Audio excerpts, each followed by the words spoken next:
BJ from More Game Gumbo. I've got my guest here, Jeremy Howard from Man vs. Meeple. We're talking some of the spicy hot games that he has played. Oh, look, there's Topher checking in. Topher. We saw you cheating on us, Topher. You want to play a game. Yeah. But hey, Jeremy's got a game called Miyabi by one of my favorite designers. Tell me Michael about Miyabi. Kiesling.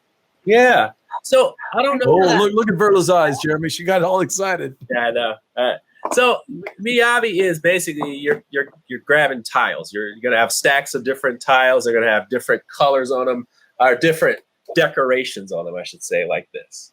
And you're going to have pagodas at the top, like here. There's 6 pagodas like this. What is it? 6? Yeah, 6.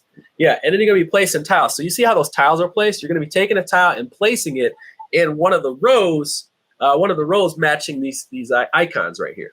Okay. So you'll have like Tetris-like shapes and things like that. So for example, where did I put those? Okay, so like this one right here, I would have to put it in anywhere in this row where this is right here. So I could put it anywhere in here like that. But then in that column, I take off a pagoda and I can't place in that column again.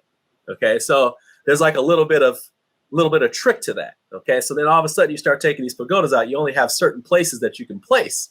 So you got the row and you got the column. Okay, so you would score the points according to how many of those icons are on it. Okay, so I would get 3 points for that.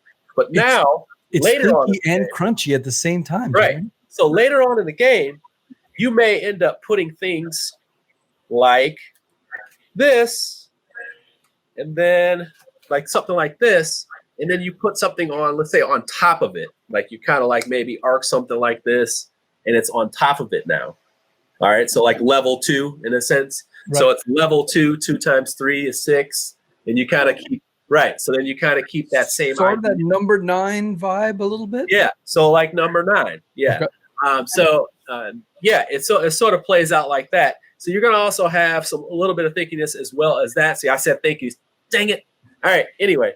But puzzly. All right. So you're gonna have some puzzly stuff, puzzly elements going on there, and ultimately, what you're trying to do is get a combination of trying to make sure you can place all these columns, right? And placing all these columns as well, because you're going to start to lock yourself out of that. But then you're also trying to take advantage of the multipliers that are going on as you stack up. And if you get to like the 5th level, you get some extra points. Yeah, whoever has the most icons visible in those rows gets points. And then they even have some like other modules where it's like, how many of the metal spaces do you have that you can see are points? Okay. I think it's like how many icons are together or grouped together. So they have all these different ways that you can set it up to score, kind of like mini expansions, or to kind of like change it up a little bit so you have variety in your play and not just that base level kind of idea to it. So it's almost like when you play Azul, you can play like the wide open side, or you can play like the side with, so it's got like that, but times 2 or 3. I like that 3D element though, Jeremy. Yeah. I mean, it really seems like it'll just bounce off the table whenever you're looking at it. Yeah, it's subtle. I mean, this game is not like. I'm not saying it's not beautiful. It's pretty to look at once you get it all laid out, and sometimes you may pull off something that looks really pretty. But I do like the 3D layers to it.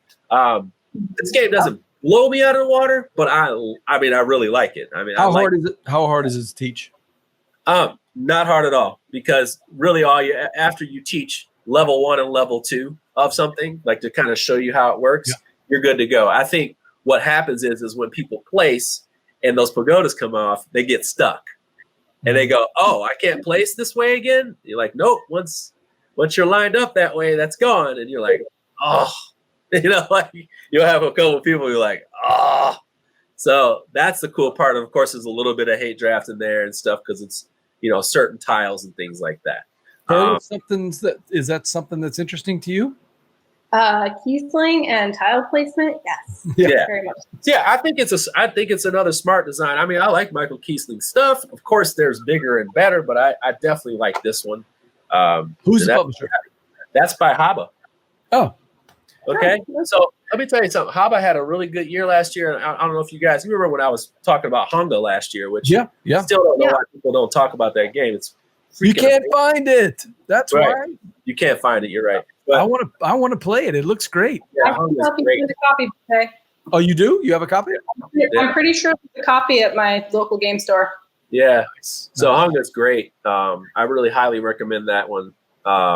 Yeah. So all I can tell you is that last year, or even this game Mountains that they had last year, I really enjoyed that one, which is basically what is that? What is that game? Go Fish. It's basically like a Right. gamer's Go Fish. And I really like them. Those are all game night approved lines. I even played that silly Vikings bowling game. I love that game. I actually like that game. Yeah, That's a it's fun game to ridiculous. play. I do like those Haba games. And that's Miyabi Yeah. from Haba Games and Yeah. designer Michael Kiesling.